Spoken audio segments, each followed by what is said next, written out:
ፍቅር እንግዲህ እናቷ እስከምትሄድ ድረስ ደህና ሰው መስላ ልክ የእናቷን ኮቴ ጠብቃ እንግዲህ አደይን ተነሺ ደግሞ አታፍሬም እንዴ እስካሁን ድረስ የተኛሽው? እኔ እኮ እናቴ እስከምትሄድ ድረስ ነበረ የቀረብኩሽ እንጂ የእውነት የቀረብኩሽ መሰለሽ እንዴ?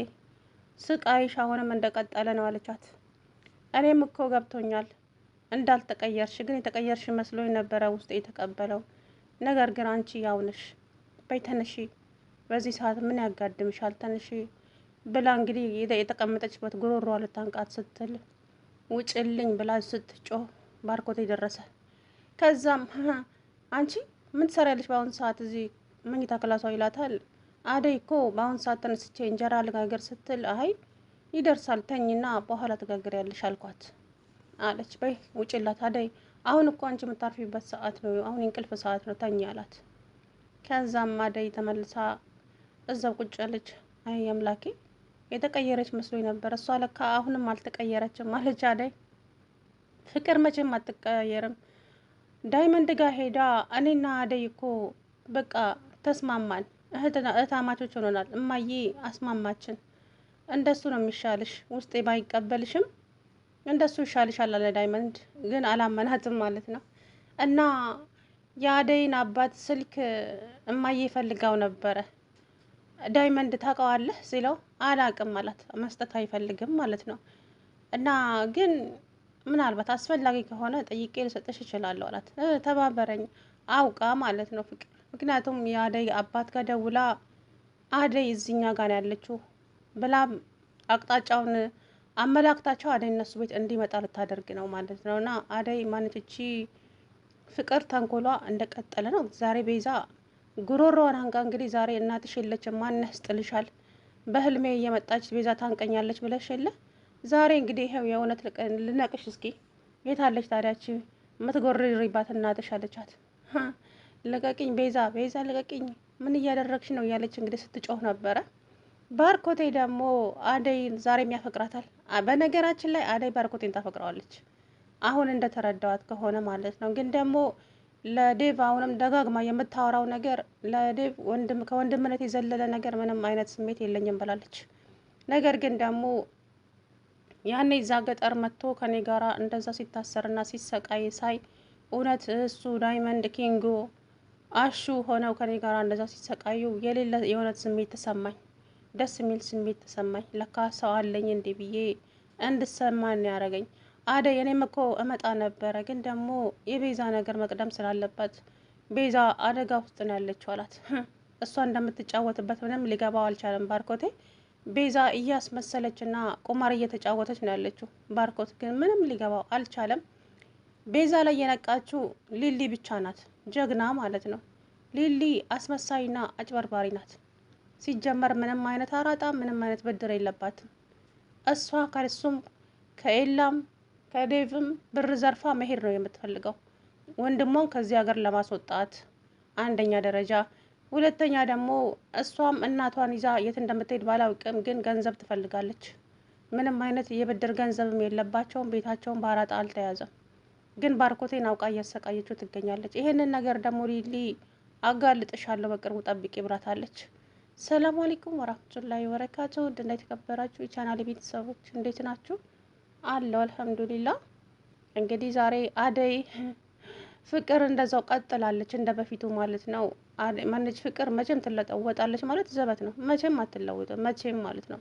ሲጀመር እሷ እናቷ እዛ ቤት እያለች ነበረ አውቃ ጥሩ ለመምሰር የሞከረችው፣ ግን እናቷ ስትሄድ እንደ ድሮ ሆነች ማለት ነው። እንግዲህ ዛሬ በጥፊ ሊዲያ በጥፊ ቤዛ በጥፊ ተጮላጮሉ። መቼም ዛሬ ቤዛም በጥፊ ተመታች፣ ሊዱም ተመታች። ምን በጥፊ ያልተመታ ሰው አለ ዛሬ? ፈጣሪ ትዕግስት ስታይ የምሬን ነው። ሊዲያም ሊየላ ጋር ሄዳ እችን ሰራተኛ አምነክ እችን ገረድ አምነት ትላለች። ሊሊን እኔ ጋር እንዳታሚያት መውጣት ትችላለች፣ እንደዚህ ለተራ ገረድ ብለ ምናምን አላት። በጥፊ ድርግም አደረገባት ሊሉ። ቤዛም እንደዛው ስትለው ቤዛንም በጥፊ ድርግም አደረገባቸው። በሊሊ አይደራደርም ኤላ ማለት ነው። እንግዲህ አደይ ነስቲ ቁጭ በይ፣ እኔና አንቺ አብረን ቁጭ ብለን ካወራን በጣም ጊዜ ረጅም ጊዜ ሆኗል። ቤዛ እዚህ ቤት ከመጣች በኋላ እኔና አንቺ እኮ አንድ ላይ ቁጭ ብለን አውርተን አናውቅም፣ ነስቲ ቁጭ በይ አላት። ከዛም አደይ ከባርኮቴ ጋር ወሬያቸውን ቀጠሉ። ባርኮቴ አንድ ነገር ልጠይቅህ አለችው። ጠይቅኝ አደይ አላት። አሁንም ለእኔ ያለ ስሜትና ፍቅር አልተቀየረም? መቼም አይቀየርም አደይ። እኔ በጣም ነው የማፈቅርሽ። ግን እሺ ቤዛን አትወዳትም? እወዳታለሁም አልልሽም፣ አልወዳትምም አልልሽም። ግራ የተጋባው ነገር ውስጥ ነው ያለሁት። ግን ደግሞ ቤዛ ችግር ውስጥ ስላለች ከጎኗ ነው የምቆመው። ግን አንቺ ላንቺ ያለኝ ፍቅር አሁንም እንደዛው ነው።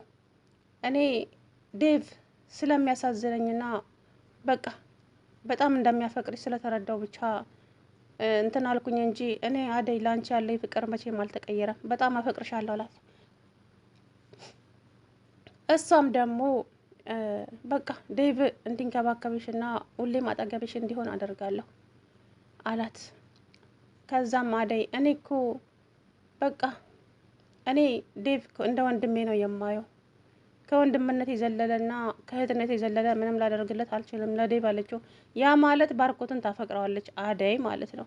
አደይ አንደኛ ደረጃ ባርኮቴን ብታፈቅረው ደስ ይለኛል። ለምን አትሉኝም? አደይ ባርኮቴን ብታፈቅር ፍቅር አንደኛ ነገር አፏን ይዛ ትቀመጣለች። ዴቭንም ደግሞ ብታፈቅር ችግር ነው። ለምን መሰላችሁ? አደይ ስራዋን መስራት ነው የምትፈልገው። ገብቷቸዋል አይደለ? አደይ ስራዋን መስራት ነው የምትፈልገው። ዴቭ ደግሞ አደይን የራሷ ካረጋት ከዛ ቤት ይወጡና በቃ እሱ ላኖራት ነው የምትፈልገው። እሷ ደግሞ ያንን ነገር አትፈልግም። እኔ ማንም ላይ ጥገኛ ሆኜ መቀመጥ አልችልም። እኔ በጉልበቴ ሰርቼ እናቴንና እህቴን ማኖር ነው የምፈልገው አለችው ለዴቭ ማለት ነው። ኪንጎም ደግሞ እኔ ለአደይ ምንም ሆንላታለሁ አይደለም በባህር በሰማይ ላይ ብበርላት ለአደይ አደይን በጣም ነው የማፈቅራት። እኔስ መቼ ነው አደይን እቅፍ አድርገ የምስማት አላለ። ምስኪን ነበር።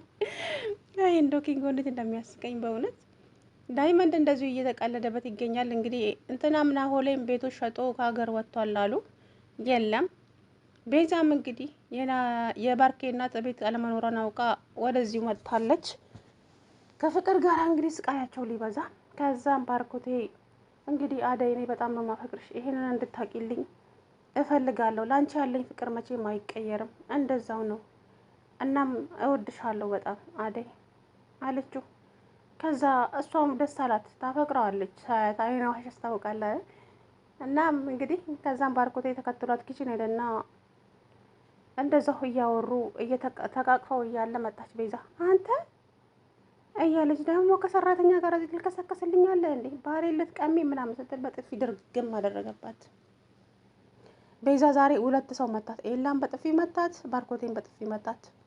በነገራችን ላይ ቤዛ ለባርኮት የምትሆን ሰው አይደለችም፣ ጥቅመኛ ናት። ገንዘብ ነው የምትፈልገው እንጂ ቅንጣት ታክል እንትናን ባርኮትን አታፈቅረውም። እሷ ገንዘብ ነው የምትፈልገው። በቃ ሀብታም መሆን፣ ያለፋችበትን ያልደከመችበትን የእሷ ሀቅ ያልሆነውን ነገር ብቻ የራሷ ለማድረግ እየሞከረች ነው ማለት ነው። ያ ነገር ደግሞ በረካ የለውም። ከሰው ቃል ላይ ይጠብቀን። እንግዲህ ወይዘሮ ቤዛ ፈጣሪ አያሳካልሽ፣ በእውነት አያሳካልሽ። የሰው ነገር የምትመኝ ለምን አትሰሪም እንዴ? ጉድ እኮ ነው። ተጭበርብሮ የመጣ ገንዘብ ሲጀመር ላንቺም አይጠቅምሽም። ዘር ማንዘርሽን ያጠፋል። እንደውም ያንቺ ያለሽን ነው ይዞ የሚሄደውና በራስሽ ሰርተሽ በራስሽ ተፍጨርጨረሽ በቃ ያገኘሻት 10 ሳንቲም ብትሆን በረካ አላት ብዬ አምናለሁ። እንግዲህ አደይ አሁን እኔ ብያለሁኝ፣ አደይ እዛ ቤት ከተመለሰች ሲኦል ነው የሚሆንባት ሁሉም ነገር። ፍቅር አለች፣ ቤዛ አለች፣ ሊዱ እንኳን ምንም አትልም። ሊዲያ ያው አለ አይደለ 50-50 ነው ብሏል ናሆሜ።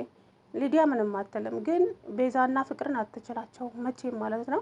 እንግዲህ ቤዛም የአደይን አባት ቤታቸው የት ነው ሩቅ ነው እንዴ እያለች ነበረ። እሷም የአደይን አባት ጠርተው ለማንኛውም አደይ ለአባቷ ያስረክቧታል። ምን አለች በሉኝ ታያላችሁ። ምክንያቱም ፍቅር ነጃት የጥይቱ እንደምንም ብለው ከዳይመንድ ላይ ቁጥሩን ይቀበሩና አባቷቸውን ይጠሩለው። አደይ አባቷ እጅ ገባች ማለት አለቀላት ሁሉም ነገር ማለት ነው። እውነት እንጃ እኔ አደይም በሆነ እዛ ቤት ተመልሼ አልገባም ነበር። አንዳንድ ጊዜ አማራጭ ስታጡ ከባድ ነው። ያው አሁንም ደግሞ ዳይመንድ ምናልባት ፍቅር እኮ የአባትሽ ስልክ ቁጥር ጠየቀችኝ ብሎ ዳይመንድ ለአደይ ቢነግራት ጥሩ ነበረ። ይነግራታል ብዬም አስባለሁ። በጣም ስለሚቆረቆርላት ክፉ ነገር እንዲደርስባት አይፈልግም። ክፉ ነገር አደይ ላይ ቢደርስ እንዲደርስ ቢፈልግ ኖሮ ገጠር ድረስ አይሄድም ነበር ዳይመንድ ማለት ነው። ስለዚህ ለአደይ ይነግራታል ብዬ አስባለሁኝ። አደይ ደግሞ እንዳስጣት አላቅም በልትለዋለች ብዬ አስባለሁኝ። እንደው የእውነት እኔ እንጃ